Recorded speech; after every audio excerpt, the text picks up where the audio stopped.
حاولت اكلم حد من النادي الاهلي ولكن لا احد يرد. فالمهندس محمود طاهر طبعا دخل اتكلم مع الاستاذ احمد موسى الزميل الاعلامي مش هيخش يتكلم تاني. معايا طبعا المستشار مرتضى منصور رئيس نادي الزمالك، وهو احد المعنيين بما يحدث من فكره الالتراس. وانا قلت لكم في البدايه هو كان ضد الفكره. مهندس محمود طاهر كان مع الاحتواء، ورغم الاحتواء لم يقدروا احتواءه ليهم، واحرجوه وكسفوه وصغروه امام مؤسسات الدوله للاسف. طيب استاذ مشار، ازي حضرتك؟ يا خالد مساء الخير. اخبارك ايه؟ كله تمام؟ الحمد لله تمام.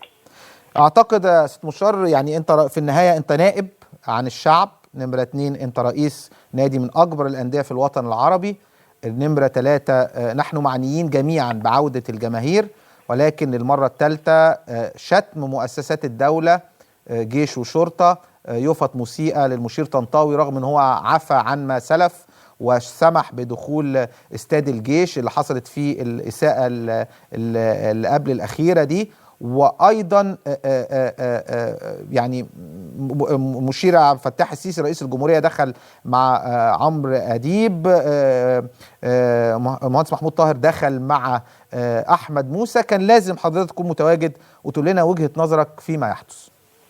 لا، ما هو عمرو اديب هو لازم يعرف ان انا البطل بتاع القصه دي. بس عشان مراته وانا محامي مراته الثانيه ففي مشاكل عائليه، فالمفروض يطلبني انا اول واحد.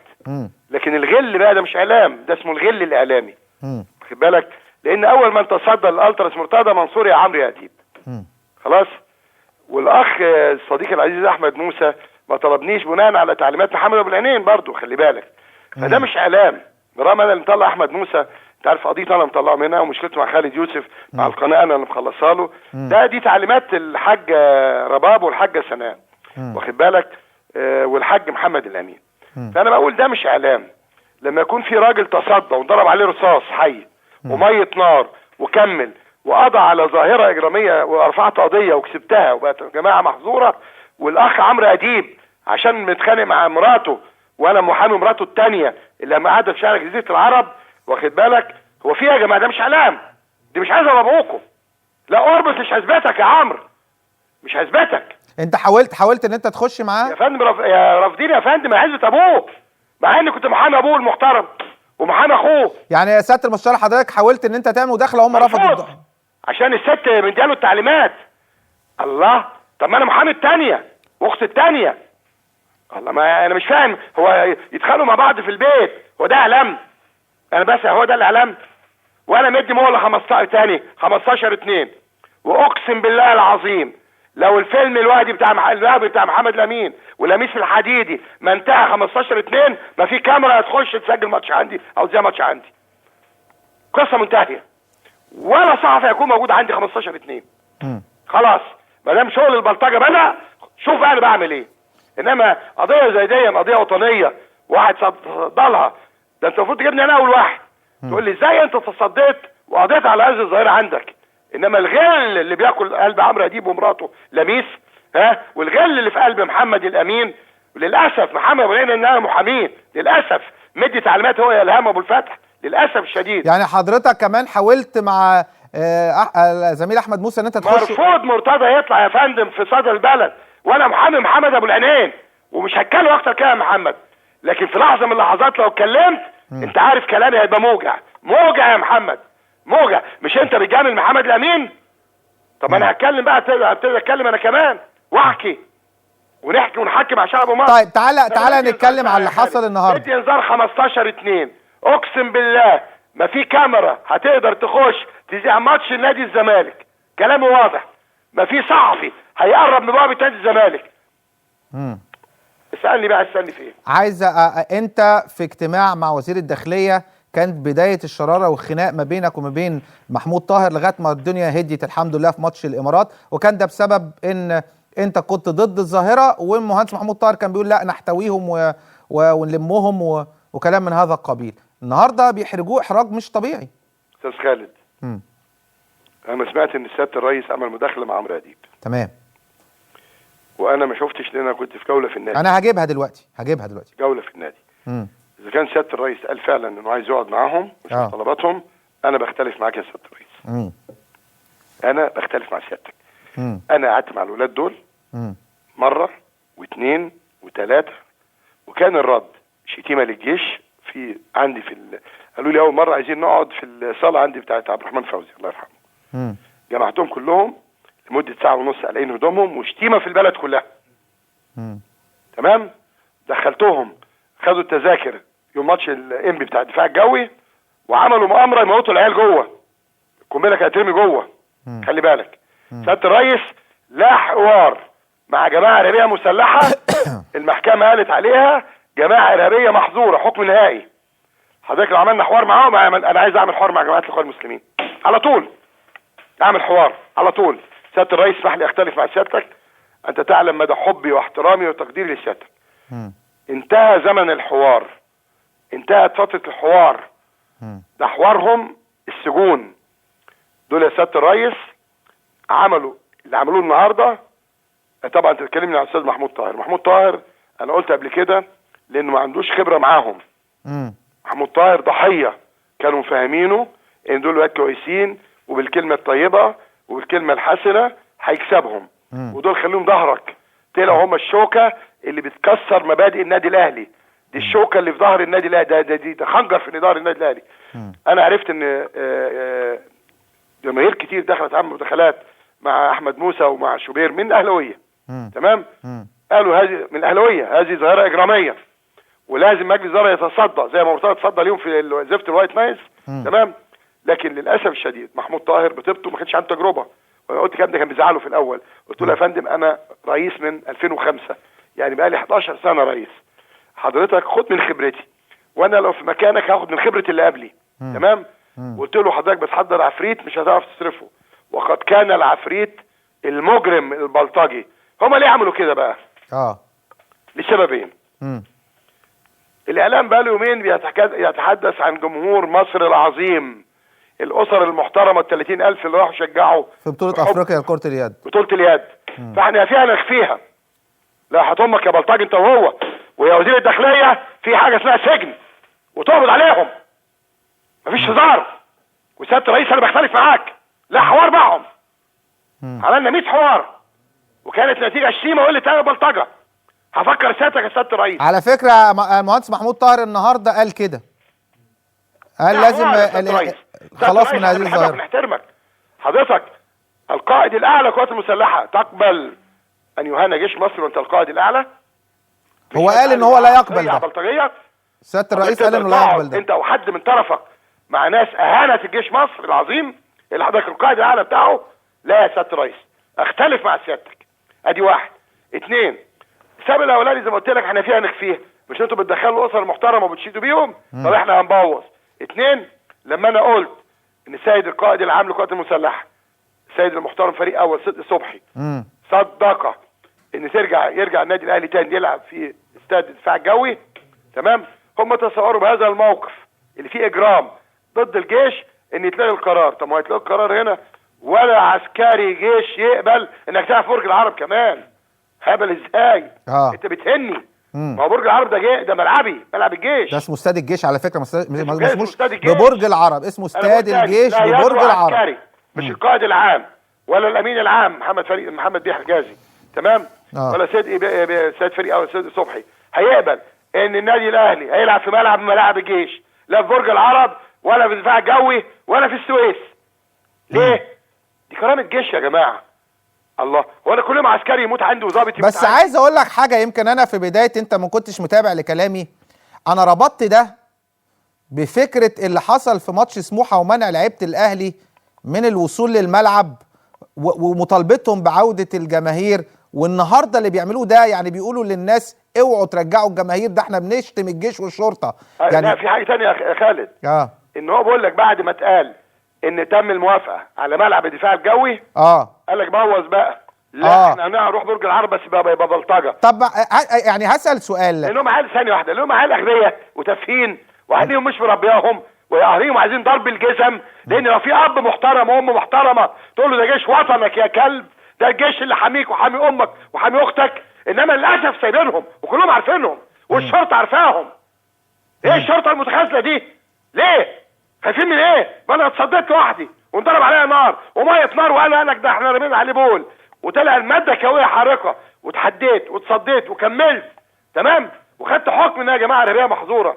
سياده الرئيس تقعد مع مين يا فندم؟ تقعد مع فين؟ لا حضرتك اقعد مع الشباب المكافح المناضل، اقعد مع الشباب المحترم، الشباب اللي حابب بلده، اقعد يا فندم مع الشباب اللي يعرف قيمه جيشه وقيمه شرطته. انما اختلف مع سيادتك سياده الرئيس واسمح لي اذا كان ما سمعته ان حضرتك قلت نقعد نعمل حوار، انتهى زمن الحوار مع البلطجيه. هو حضرتك لما يجي لي حرامي في بيتي او ارهابي معاه قنبله اتحاور معاه اقول له تشيلها ليه؟ ولا بص يا سياده المستشار، يعني سيبني انا مثلا اكون الطرف الاخر. ممكن وضع رئيس جمهوريه مصر العربيه ان هو بيدي فرصه اخيره للشباب دول، انتوا بتغلطوا، طب انا فاتح لكم الباب مره واحده، هتتناقشوا اهلا وسهلا، مش هتتناقشوا يبقى القصه بقى فيها ان في ولد اسمه اسمه هيثم، ما اعرفش كان طلع مره مع مين، قال لك قعدنا مع الرئيس وقلنا له يا فندم احنا عايزين العيال دي نلمهم ونقعد معاهم ونحاورهم تمام. تاني يوم يا بيه رايحين منعوا فريق الاهلي من يخش يطلع من الفندق ماتش يا فندم. دول جماعه ارهابيه مسلحه، حكم نهائي وبات، قال عليهم جماعه ارهابيه محظوره. تاني محظوره. كيف يجلس السيد رئيس الجمهوريه او حد من الناس اللي بيعاونوه مع بلطجيه؟ يا سياده المستشار، يا سياده المستشار، بس انا عايز بس ايه اقول حاجه. انت حضرتك بتقول ان دي جماعه ارهابيه، تمام؟ احنا عايزين نتفق على فكره ان انا مشجع بحب الاهلي او بحب الزمالك، مش هيفرق معايا اكون تحت مسمى تاني غير مسمى الاهلي والزمالك. تمام. فبالتالي الارهابي هو اللي بيبلطج، هو اللي بيشتم جسم الشرطه، هو اللي بيقتحم، هو اللي بيحاول ان هو يشوه، هو الولاد التانيين نقول لهم روحوا شجعوا الاهلي وخليكوا اهلاويه وجمهور اهلي، وروحوا شجعوا الزمالك وخليكم زملكاويه وجمهور الزمالك. وفكر لو انت بتحب فعلا الاهلي والزمالك سيبك من فكره كلمه التراس دي، مش هي دي. جمهور الاهلي تقريبا نص مصر او اكتر، تمام. جمهور الزمالك تقريبا نص مصر او اكتر، تمام. هؤلاء البلطجيه شوهوا الجماهير المحترمه المنسوبه للنادي الاهلي اللي هي سبب في كل البطولات، وشوهوا جماهير الزمالك المحترمه اللي هم من ساعه ما وصلوا ما خدناش ولا بطوله. خلي بالك، ما هو من ساعه ما ظهروا 2007 ما عنديش بطولات بسببهم، تمام. لما منعتهم دوري وكاسين مظبوط وبطوله افريقيا كره اليد، ربنا وفق لان دول بلطجيه مجرمين. فانا بقول لسياده الرئيس عتابي شديد على سيادتك يا سياده الرئيس. انت اولا عارف انه قلبه طيب جدا جدا، تمام يا فندم. كان في مبادره الولد اسمه هيثم ده اللي طلع ما اعرفش اسمه ايه، بيشتغل في موقع معين وقال انا قعدت وقلنا الرئيس نفتح صفحه جديده. دول مش عايزين صفحه جديده، دول عايزين القانون. طيب اخيرا تفتكر ان ماتش القمه، انت عارف يا سياده المستشار برضو ذكرى وفاه ال20 شاب من محبي نادي الزمالك هتكون يوم 8 فبراير، وماتش الاهلي والزمالك هيكون 9 فبراير. خالد انت قريت التحقيقات؟ لا اللي قتل العيال التراس يا خالد. انا قابلت اسر الولاد كلهم كانوا معاهم تذاكر ومش التراس، واللي هيقرب من استاد او ملعب الزمالك 8 9 اي يوم بقول له تاني هعلقك من رجليك انت واهلك. بس خد بالك ده مش ماتشك انت، ده ماتش يا بيه. انا مش ماتشي، انا رئيس لجنه انديه. انا مسؤول عن الاهلي والزمالك وكل انديه مصر يا خالد. بيحصل دي مهزله. الماتش هيتلعب في برج العرب تفتكر ولا ممكن؟ برج العرب ايه وانت شتمت الجيش اللي اسمه ملعب الجيش؟ يعني تعتقد ان ممكن الجيش يرفض اي مباراه؟ يا فندم بقول لك اصغر عسكري مجند في القوات المسلحه كرامته وكبريائه اقل رد فعل لن يلعب النادي الاول. الكلام ده لو كان الزمالك عمل كده. خلي بالك. وبعدين حضرتك ما تقدرش تقول لي انا مالي. شوف محمود طاهر لما اتشتم جوه نادي الزمالك وكان مهيب عبد الرحمن طب معلش بتاع الحياه بره طلع بره. طب معلش عايز اقول حاجه برضو. ما انا برضو انا كمؤسسات دوله كبيره 50,000 30,000 دول مش جمهور الاهلي. تمام. جمهور الاهلي 30 40 مليون. تمام. فما ينفعش امنع الاهلي انه يلعب على ملاعب الجيش عشان خاطر مجموعه صغيره بتشتم الجيش. بالعكس، ده المجموعه دي اخلي المحترمين يخشوا اقول للنادي الاهلي وجمهوره المحترم ان احنا معاك ضد اي تجاوز، لان في اي مجتمع في الدنيا فيه الكويس وفيه الوحش يا سياده المستشار. العيال دي لو قال هزومها في الشارع وعملت اي حاجه دي مش مسؤوليه النادي الاهلي. لكن دخلوا الملعب. الشارع. لكن ملعب مختار التتش جوه النادي الاهلي لا، مسؤوليه النادي الاهلي. وانا عندي برضو كده. اللي يشتم محمود طاهر او الجيش حتى لو عيل صغير جوه نادي الزمالك انا مسؤول رقم واحد، مسؤول قانونيا ومسؤول ادبيا. قانونيا وادبيا. طب النهارده في قرار من منع بتاتا دخولهم تاني ملعب مختار التتش، تفتكر ده كافي؟ يا فندم النادي بص، مجلس اداره النادي الاهلي معظمه مفيش حد قديم الا واحد، الحاج محمد عبد الوهاب. تمام؟ وكلهم كانوا جداد. وانا ياما قلت الكلام ده، وقلت في البرامج، وقلت للاستاذ محمود طاهر، وقلت له في القعده بتاعت السيد وزير الداخليه الاسبق، وقلت له الكلام ده، دول عيال مجرمين مفيش فايده فيهم. وعشان كده بقول لك انا عتابي شديد. لو كان السيد رئيس الجمهوريه احنا بنحبه وبنحترمه، القائد الاعلى للقوات المسلحه، يسمح ان حد عنده حتى عسكري يقعد مع مجرم شتم جيش مصر وهان جيش مصر؟ يا خالد احنا كل يوم شاب بيموت من ضباط الجيش والشرطه وعساكر الجيش والشرطه. كل يوم. ما يبقاش الثمن مرد الجميل اتشتم تشتم جيشك. مشكله يا سياده المستشار ان معظم الجنود الجيش، يعني مش الجندي حتى والضابط، اللي بيموتوا في المدرعات او بيموتوا في العريش او بيموتوا في اي حته، بيكون كاتب وصيته وبيكون كاتب على الفيسبوك كلام يعني يتمنى فيه الشهاده.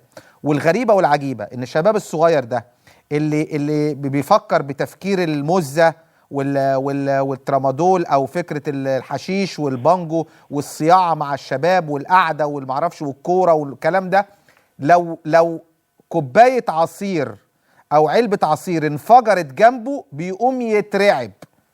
فتخيل اما ده قاعد بيتريق على واحد بيحمي البلد وبيحمي الحدود، لا بيحمي امه واخته وبيحمي وبيتعرض، لا ولا ابو سبايا زي ما بيحصل مع بنات السوريات. للاسف خلي بالك دول ما عندهم يا فندم. تاني يا كابتن خالد، القضيه مش قضيه اهلي ولا زمالك، قضيه دوله. هل الدوله بتسمح ان البلطجه هي اللي تسود؟ هل الدوله خايفه من شويه عيال صيع مواطن مصري لوحده خلص على العيال اللي كانوا لوحدي؟ طب معلش بقى يا سياده المستشار، معلش بقى انا بقى ما لومش بقى محمود طاهر، ما لومش واحد. انا عندي دوله، ويعني ايه دوله؟ يعني دوله يعني قانون، دوله يعني اسمه ده يشوف اللي حصل في باريس واللي حصل والاساءات اللي بتحصل للعرب وهم ما عملوش حاجه، لمجرد امن الدوله، يعني امن الدوله وقيمه الدوله والكلام ده. لا انا عندي شرطه عارفه كل حاجه. كابتن خالد عندي شرطه عارفه الاسامي. اتحاد الكوره معروف. اللي كان عايز يقتل عمرو فاروق معروف. خلي بالك اللي حرق نادي الشرطه معروف. اللي اقتحم نادي الزمالك بدون اتحاد محكمه خدوا 5 سنين. تمام؟ ما الدوله تجيبهم يا كابتن. ده حماده المصري عضو مجلس اداره اتحاد الكوره رجع الكؤوس اللي اتسرقت من اتحاد الكوره وما قالش على مين سرقهم. يعني رجع الكؤوس، قال الحمد لله انا جبت الكؤوس خلاص اهو. طب يا عم مين سرقهم؟ خلاص خلصت ده، رجعوهم. ودي سرقه بإكراه يا جماعه، دي سرقه بإكراه. انت لما تسرق حاجه بالنار وتولع في مكان وتسرقه يا جماعه، دول مش مصريين والله ولا وطنيين. تاني، انا كل اللي يعنيني في هذا الموضوع مداخله السيد الرئيس مع عمرو اديب. بس بقول لسياده الرئيس اسمح لي بكل ادب واحترام اختلف مع سيادتك، بقول لسيادتك من فضلك خلاص فات زمن الحوار مع مجرم بلطجي. حضرتك لو عملنا حوار معاهم اعمل حوار مع الاخوان المسلمين. معايا فيديو الرئيس؟ نعم. لا بسالهم بس. بس بنعمل حوار مع الاخوان المسلمين. المشكله على طول يا فندم ده اللي بيعمل مظاهره. طيب طلع لي بقى بصراحه علاء الولد علاء عبد الفتاح واحمد دومه واحمد ماهر. انا كده بصراحه محمد عادل دول كانوا ماشيين في مظاهره، انما دول بيولعوا في بلد. تاني بقول اهو، شوف انا ضد الولاد دول، انا بطلب اخلاء سبيلهم فورا. فورا. ما ينفعش يا كابتن خالد. سياده المستشار، انا عايز اقول حاجه بس مهمه كمان بقى. انا راجل بقى بتعامل بعقلي وبضميري. انا دلوقتي عندي قانون اسمه قانون التظاهر. اي تجمع لابد ان انت تاخد اذن قبليها، واي هتافات ضد البلد تعتبر مظاهره، صح ولا انا غلطان؟ يا فندم طبقا الماده 184 من قانون العقوبات. طيب اهانه القوات المسلحه والجيش فيها حبس 3 سنين، موضوع ما فيهوش هزار. تمام. انا هسال سؤال بقى، ليه الدوله في المنشآت العامه، ليه الدوله على مجموعه بتتظاهر ممكن يقدروا يقتحموا ويمسكوا ويعملوا، وعلى مجموعه تانية ما بيقتحموش وما بيمسكوش وخايفين ده قتل وده موت وده عمل ويتحمل المسؤوليه؟ دي مش دوله قانون. انسى بقى دوله قانون. طبق القانون على كل الناس. قبضت على احمد ماهر ودومه وعلاء في قضيه تظاهر، امال ده كانوا بيعملوا ايه؟ كانوا رايحين كباريه. طيب انت فين دلوقتي يا سياده المستشار؟ انا في مكتبي. بتتفرج على التلفزيون؟ ممكن افتح واشوفك. طب افتح عشان انا هجيب كلمه الرئيس وممكن نكمل مداخله بعدين. ماشي يلا اتفضل. يلا اتفضل كلمه رئيس جمهوريه مصر العربيه مع الزميل الاعلامي عمرو اديب. يلا بينا.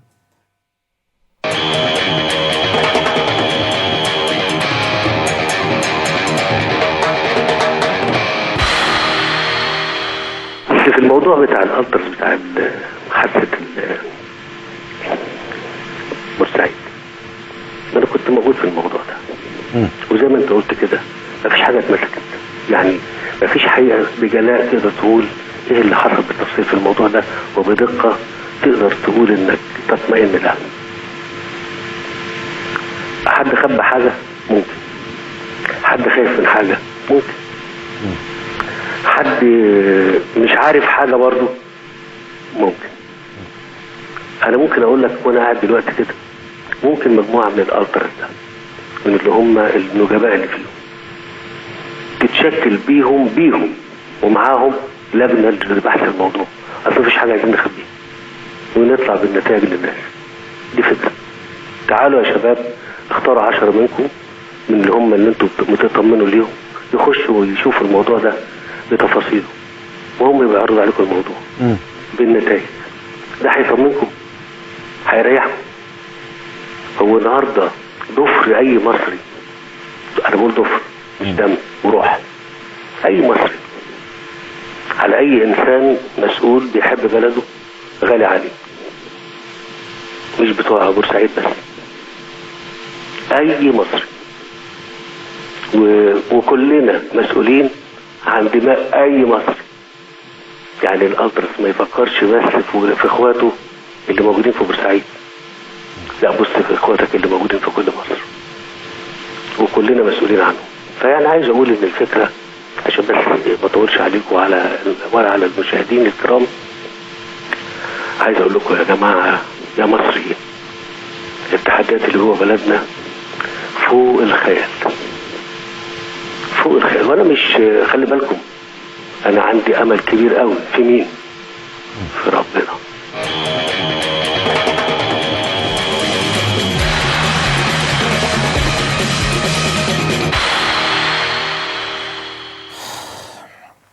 أتمنى من الله سبحانه وتعالى إن الدنيا تهدى، ربنا يهديني ويهديكم ويهدي الجميع إن شاء الله الفترة اللي جاية.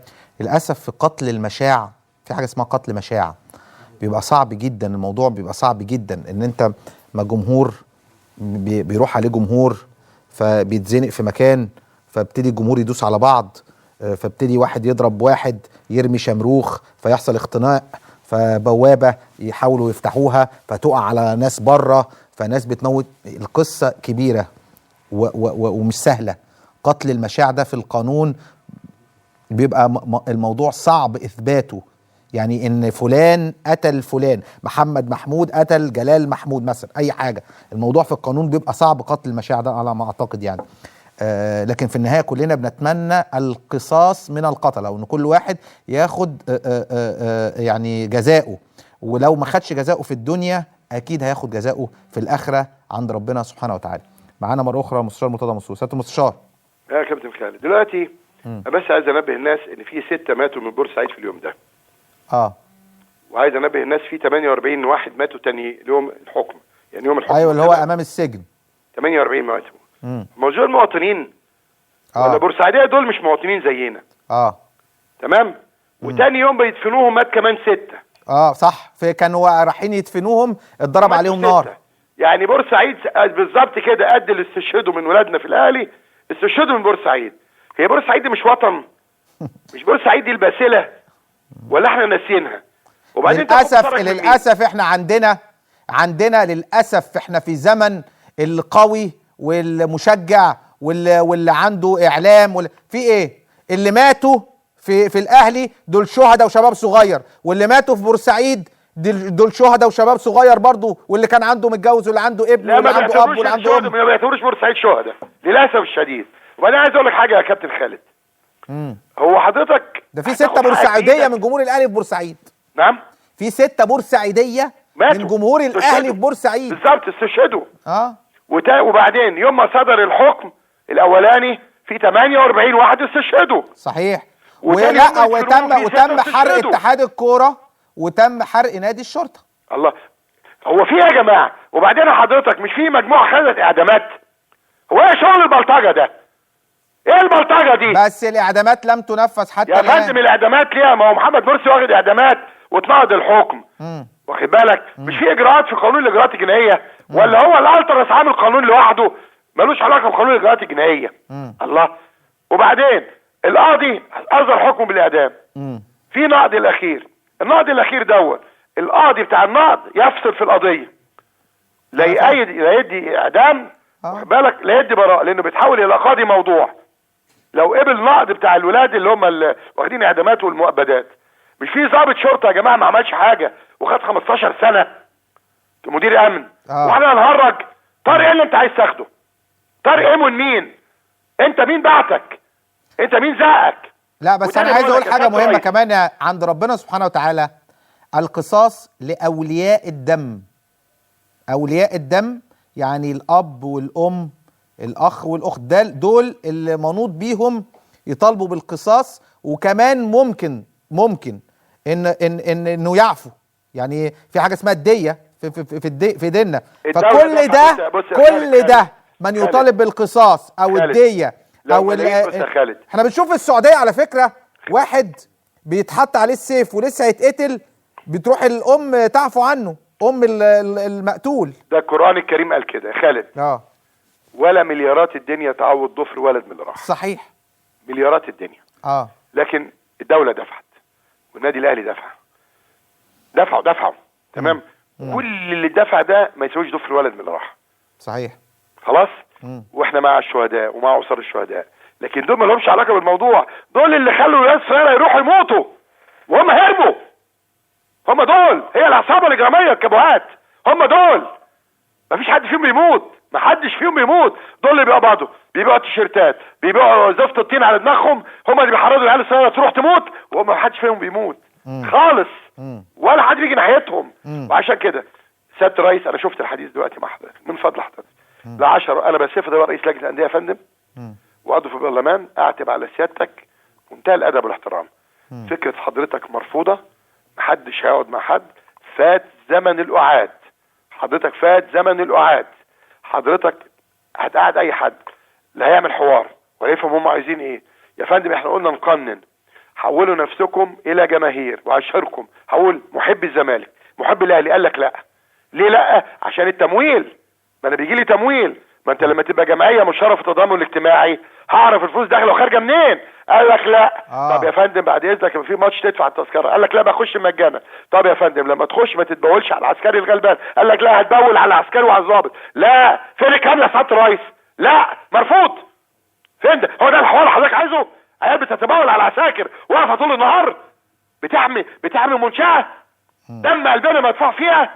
لا يا فندم انا اسف، اختلف مع سيادتك. انا عارف حضرتك قلبك طيب جدا جدا وخايف على الولاد، بس الفتره دي فاتت. في ناس ماتت يا فندم. حضرتك في قضيه الدفاع الجوي العيال اعترفت تفصيلا ان الاخوان المسلمين ادوهم فلوس عن طريق سيد مشاغب عشان يرموا القنابل جوه ويموت ال10,000 اللي جوه. يا فندم حوار مين؟ انتهى زمن الحوار. انتهى زمن الحوار. دلوقتي في قانون حضرتك ان الولاد دول تاني منشأة زي النادي الاهلي تقف مدرعات جيش وشرطه، مفيش حد يقرب من بوابه الاهلي. فيها جمعيه عموميه محترمه وسيد رئيس النادي النهارده قال الكلام ده. الحوار انتهى خلاص. عامل حوار مع مين؟ مع قاتل؟ مع واحد بيضرب بالرصاص؟ ما واحد بيتمول مع واحد تركيا بتدفع له فلوس، هو عايز ايه؟ قلنا له يا فندم تعالى اشر اعمل محب الاهلي محب الزمالك وتضامن اجتماعي، وهنعمل في كل نادي مكتب اسمه مكتب شؤون الجماهير. هتعمل حاجه لاسر ال 20 واحد اللي ماتوا؟ بالنسبه لي انا يعني هتعمل لهم حاجه تأبين اول في حاجه النادي. احنا دفعنا 100,000 جنيه الكل طبعا، ولا ملايين الدنيا تعوض. ايوه بس حضرتك هتعمل لهم حاجه في النادي يوميها مثلا؟ انا اتفقت. لا سيبك، ما انا ما بتاجرش زي غيري. انا عندي سور نادي الزمالك بتاع محمود بدر الدين. خلاص. انا جبت ناس اللي هم الرسامين بتوع نادي الزمالك. السور ده هيتعمل من اول وجديد، وهيبقى صورة 3 من نجوم الزمالك، مثلا نور الدالي، زكي عثمان، عصام بهيج، وصورة ولد شاب من اللي استشهدوا. 3 وشاب، لان السور كبير فعلا. ده التكريم هيبقى من الشارع. يعني حضرتك هتحط صورة ال20 منهم بنت عندها 14 سنة وراجل كبير، كل اللي من طنطا كل دول هيتحط صورتهم على سور النادي، سور النادي من بره مع نجوم الزمالك الذين صنعوا مجد الزمالك، حاجة محترمة ودول الذين ماتوا من اجل الزمالك. حاجة محترمة جدا. خلي بالك والله العظيم يا خالد، كلهم معاهم تذاكر ولا الترس، خلي بالك، ولا الترس. وهي القنبله اللي انضربت على العربيه بتاع الشرطه، فالشرطه ردت، خلي بالك، ما كانش حصل كل الكلام ده. بس الفيلم كان ايه؟ لا ما تفتشنيش عشان اخش جوه عندي 10,000 اضرب قنبله واحده. ما انت شفت الماتش بتاع اسوان، تمام، لما قنبله غاز اتضربت الناس جريت ازاي؟ تمام، خلي بالك. فانا بقول يا سياده الرئيس من فضل حضرتك، انا بكلمك كمواطن مصري، بحترم جيشي وبحترم حضرتك. تمام. اقتراح حضرتك اللي قلته مع الاخ عمرو اديب مرفوض شكلا وموضوعا، وخلينا نختلف معاك لاول مره نختلف. وفي النهايه حضرتك عايزين نتكلم، نعمل حوار مع شباب الجامعه، مع العمال، شباب العمال، مع شباب الفلاحين، مع البنات والشابات والولاد اللي نجحوا في مجلس النواب. هتقعد معاهم شوف افكارهم، حاجه تفرح، شيء يفرح.